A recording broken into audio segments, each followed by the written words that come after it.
Sebelumnya saya ucapkan terima kasih kepada rekan-rekan, saudara-saudara, dulur-dulur, para sobat yang sudah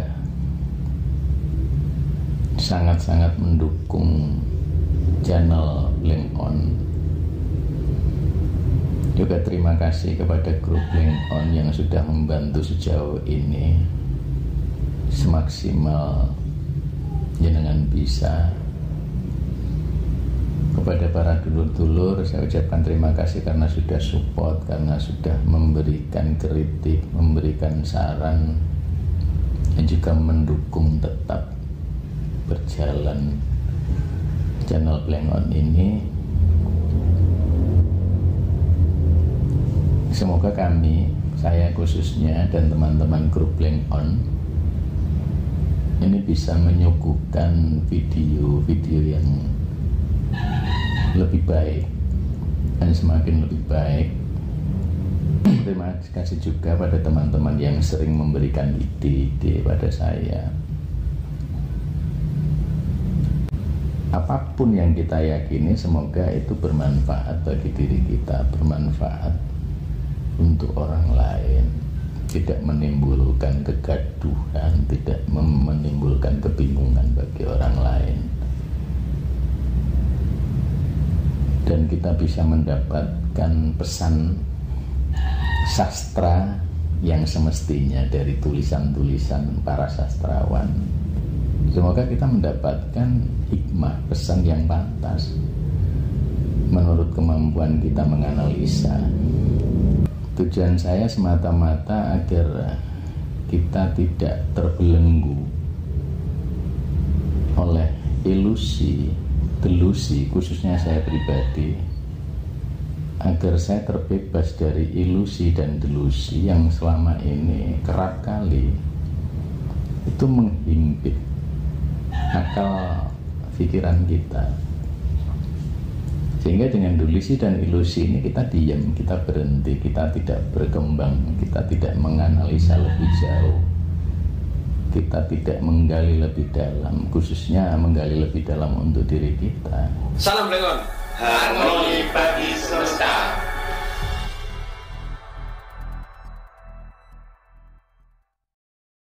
Sekali ya berarti jangkrik setunggal mustine.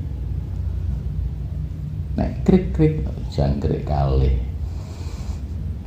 Nek krik-krik jangkrik iku. Ini karena dia sabar, dia ikhlas, dia tulus, nggak pernah mau beralih dari kata-kata yang lainnya dan istiqomah dalam mengucapkannya.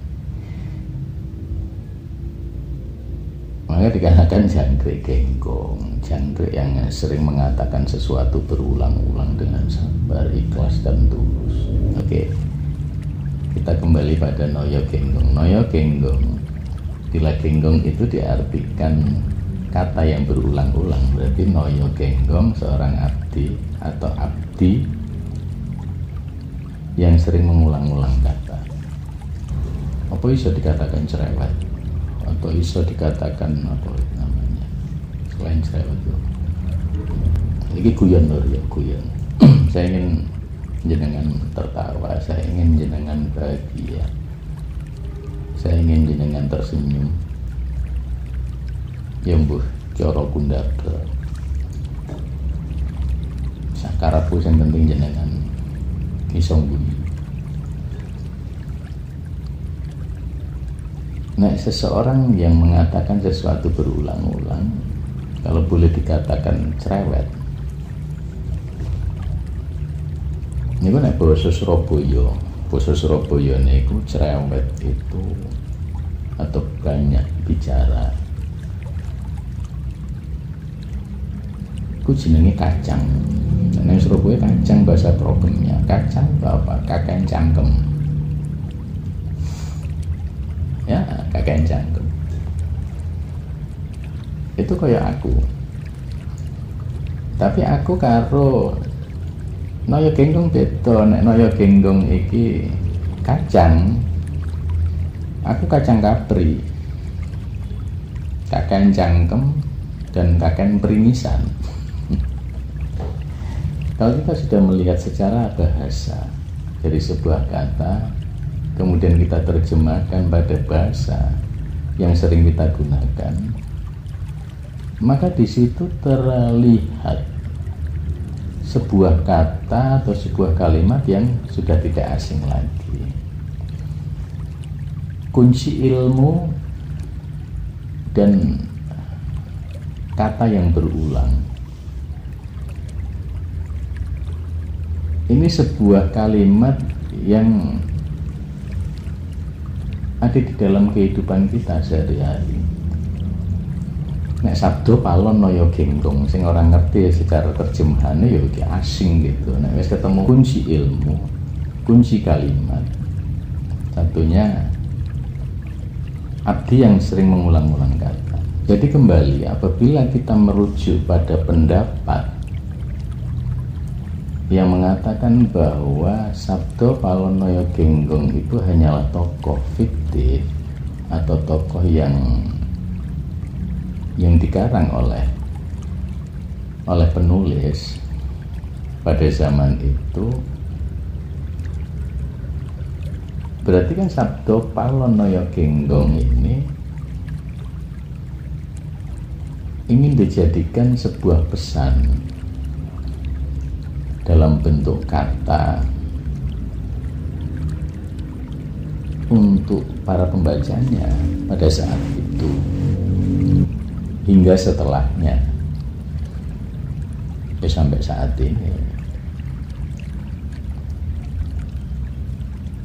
Dan saya yakin bahwa seorang sastrawan sekelas Ronggo Warsito ini nggak mungkin menempatkan kata Sabdo Palonoyo Genggong sebagai tokoh ini hanya sebagai pemanis daripada kisah Brawijaya V. Apalagi beliau Raden Ronggo Warsito ini juga penasihat raja. Ada pesan yang tersembunyi di balik Sabdo Palonoyo Genggong untuk pembaca, ya untuk kita. Jadi bukan pada sosok Sabdo Palonnya di masa lalu, tapi bagaimana menyikapi Sabdo Palon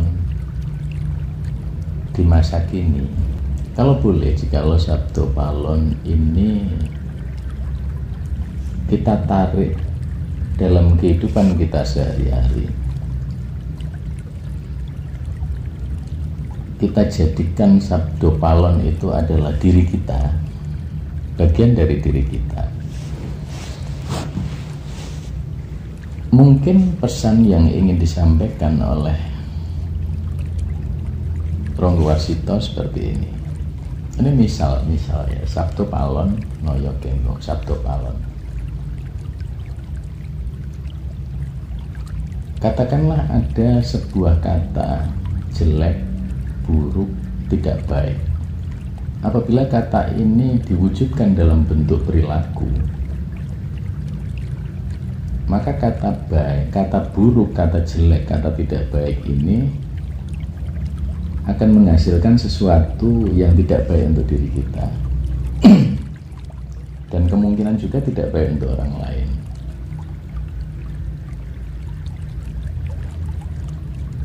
Saat kita melakukannya, ini hukumnya adalah dosa. Ya. Apabila kata, perilaku, dan dosa hasilnya, ini adalah dosa, bila utuh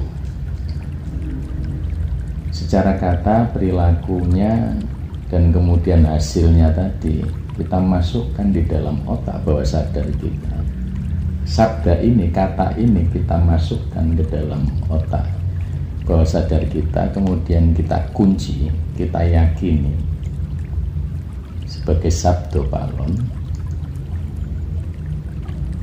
Maka saat kita melakukan sesuatu yang buruk tadi, sesuatu yang tidak baik tadi, sesuatu yang jelek tadi, yang menghasilkan dosa, itu akan ada sesuatu yang sering mengulang-ulang kata di dalam diri kita. Kamu sudah melakukan dosa, kamu sudah melakukan sesuatu yang tidak benar, kamu sudah melakukan sesuatu yang tidak baik. Atau kalau kita sebelum melakukan, ini masih dalam tahap akan, masih difikirkan, jangan lakukan karena itu perbuatan dosa, itu perbuatan tidak baik, itu perbuatan buruk, itu akan menyusahkan orang lain, itu tidak baik untuk dirimu dan lain sebagainya. Sebuah kata yang kita yakini itu, kalau boleh ini menurut pendapat saya, sebagai sabdo palon, kemudian sesuatu yang mengingatkan kita tentang apa yang kita yakini adalah yang dinamakan Noyo Genggong.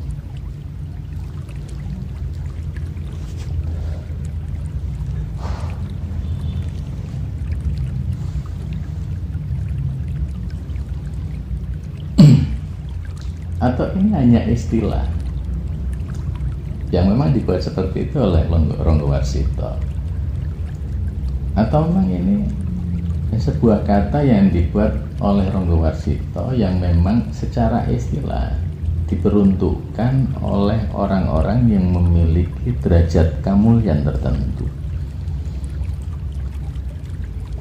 seperti raja saat itu, seperti para waliullah, para wali-wali, seperti para orang-orang arif dan bijak, seperti orang-orang spiritual yang mampu mengakses semesta, orang-orang yang memiliki derajat kemuliaan yang lebih tinggi. Ini mereka mendapatkan gelar atau istilah yang bernama Sabdo Palon Noyo Genggong. Karena banyak juga artikel yang mengatakan bahwa Sabdo Palon Noyo Genggong itu bukan sebuah nama, tapi sebuah gelar bagi seseorang. Jadi ini perbedaan istilah. Jadi bila memang istilah Sabdo Palon Noyo Genggong ini diperuntukkan oleh orang-orang yang memiliki derajat yang lebih tinggi, maka orang awam seperti kita itu kebagian yang namanya keyakinan. Dan kalau boleh dikatakan satunya yang sebagai Noyo Genggong ini adalah kata hati mungkin, atau nek rodok lebay sidik mungkin curahan hati atau rintihan hati, atau apapun istilah lainnya yang berada di dalam diri kita, yang sering mengingatkan kita setiap waktu tentang kebaikan, sering kali mengingatkan kita bahwa itu tidak baik, itu tidak buruk, yang berhubungan dengan apa yang sudah kita tanam dalam otak kita. Ini contoh sederhana ya, katakanlah yang sudah ditanam tadi tentang buruk, terus contoh perilakunya adalah mencuri katakanlah. Bila kita berpikir untuk mengambil hak yang bukan hak kita, hak orang lain, kita mau curi, maka sesuatu yang ada di dalam diri kita akan mengatakan jangan mencuri karena itu perbuatan tidak baik dan itu berdosa, karena itu akan menyakiti dan membuat susah orang lain. Kalaupun kita sudah melakukan perbuatan itu, setelah selesainya ini sesuatu yang ada di dalam diri, ini akan mengatakan kamu pernah lo mencuri, kamu pernah lo berbuat dosa, kamu pernah lo berbuat tidak baik, kamu pernah lo menyakiti orang lain. Dan terkadang kata-kata yang auto muncul itu seringkali membuat kita panik, membuat kita gerah, membuat kita semakin sedih, membuat kita sehingga kita melakukan pertobatan dan lain sebagainya. Jadi kita kebagian keyakinan dan kebagian ya itu mungkin curahan hati, kata hati, dan mungkin ada istilah lainnya. Maksud saya Mereka-mereka yang memiliki daya lindung, ya mereka-mereka yang memiliki derajat kemuliaan itu mendapatkan akses dari semesta sebagai sabdo palon, sebuah kalimat yang terkunci di dalam spiritual mereka.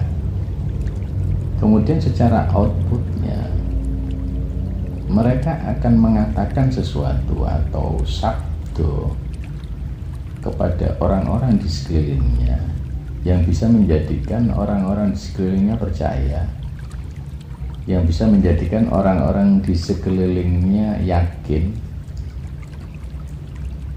semacam mendapat pencerahan, semakin kuat, semakin beriman, dan lain sebagainya. Dan Noya Genggongnya itu akan mengatakan secara berulang-ulang. Jadi beliau mengatakan sesuatu yang berulang-ulang itu adalah bagian dari Noya Genggong. Atau bisa juga seperti ini, sosok guru ini adalah sabdo palon bagi murid-muridnya, dan juga Noya Genggong untuk murid-muridnya.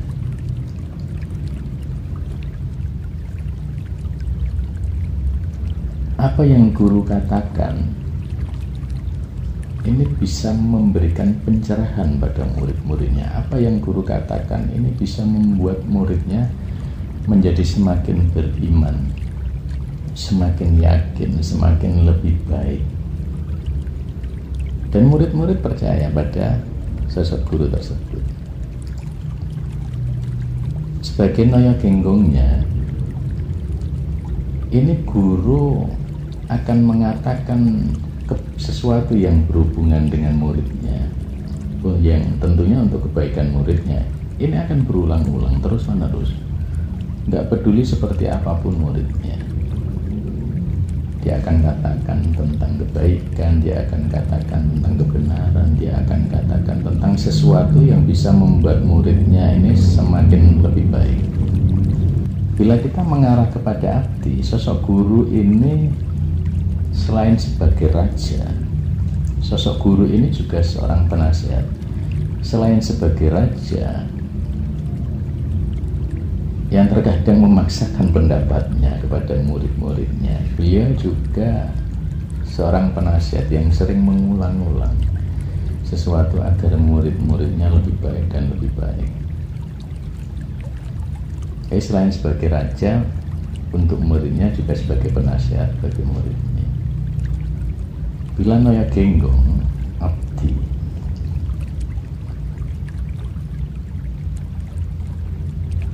saya pernah berkunjung ke salah satu orang yang dianggap guru, dan saya juga menganggap guru pada beliau. Itu saat kami berkunjung ke rumah beliau, beliau ngudek ke wedang kopi itu dengan tangan beliau sendiri. Apa ngudek ke wedang kopi? Menyeduhkan air minuman kopi itu dengan tangan beliau sendiri. Kemudian dia serahkan ke muridnya, monggo diunjuk, monggo pinarak, monggo diunjuk, silahkan diminum,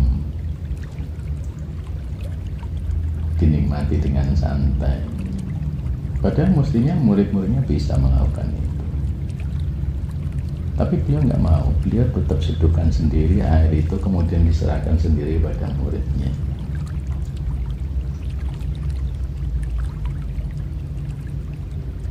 Ada juga satu kisah yang saya alami. Kami sowan ke rumah guru, kemudian guru yang kita sowani itu biasanya setelah masuk ke ruangan ketemu seorang guru, kemudian saling molak-walik. Saat kita mau ngobrol, kita mau curhat, kita mau mendengarkan apa yang beliau katakan, beliau berdiri kemudian keluar menuju pintu, nata ke sendal, menata alas kaki, menata sandal sepatu kita hingga rapi. seringkali kita bantu itu nggak mau. Nah, basa Jawa ini boten sah pun niki tugas kula, monggo jenengan binasa mangke kula kancani. Tidak usah, ini adalah tugas saya, silahkan dinikmati di sana dan nanti saya temani.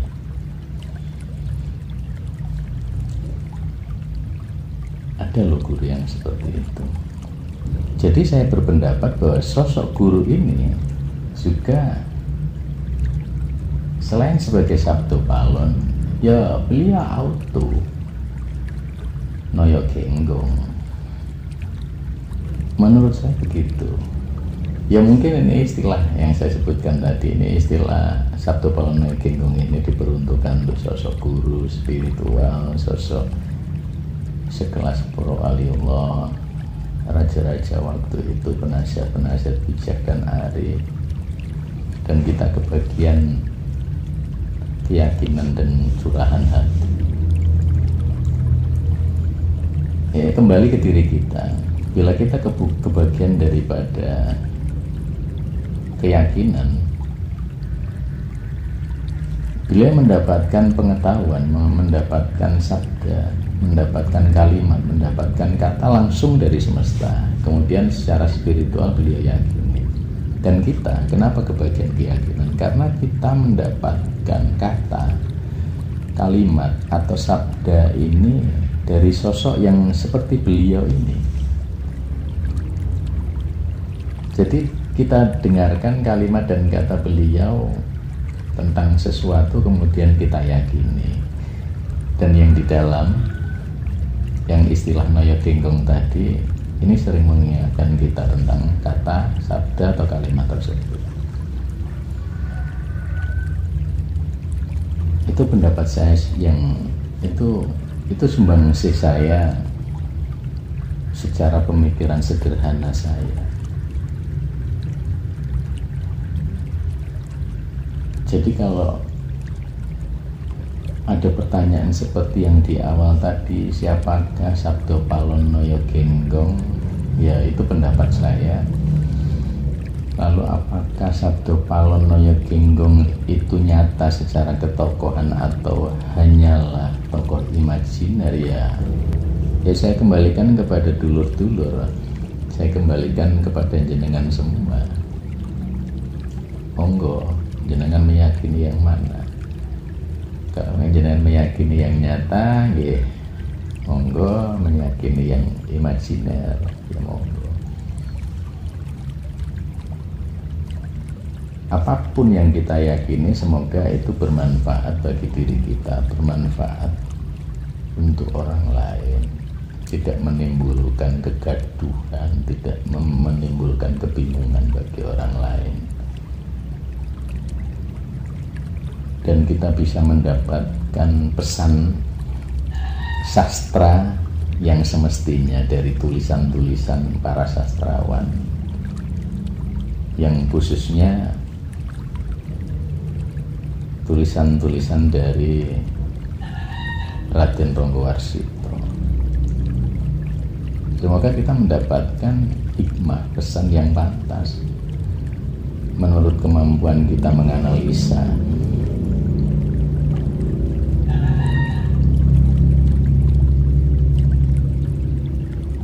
Saya pribadi, mohon maaf, mungkin ada kata, ada istilah, secara pemaknaan, secara istilah, secara arti, secara kata, secara apa yang saya sampaikan pada video ini tidak tepat pada sasarannya, tidak tepat pada kata yang dimaksud Sabdo Palon Noyo Genggong. Itu karena saya secara pribadi memang kurang pengetahuan tentang Sabdo Palon Noyo Genggong. Tujuan saya semata-mata agar kita tidak terbelenggu oleh ilusi, delusi, khususnya saya pribadi, agar saya terbebas dari ilusi dan delusi yang selama ini kerap kali itu menghimpit akal pikiran kita, sehingga dengan delusi dan ilusi ini kita diam, kita berhenti, kita tidak berkembang, kita tidak menganalisa lebih jauh, kita tidak menggali lebih dalam, khususnya menggali lebih dalam untuk diri kita.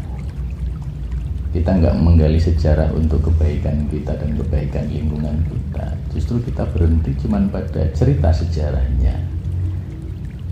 Kita nggak melanjutkan pada apa hikmah yang terkandung pada cerita sejarah itu atau pada karya sastra daripada seseorang itu. Jadi mohon maaf bila memang ada kekacauan, kengawuran pada video yang saya buat ini. Saya berharap moga-moga video ini bermanfaat bagi saya, juga bagi khususnya teman-teman yang biasanya ngumpul di ruangan ini. Tetap berkarya, sukses dalam setiap karya, semangat, tetap sehat dan kuat tentunya, dan salam blank on, harmoni bagi semesta.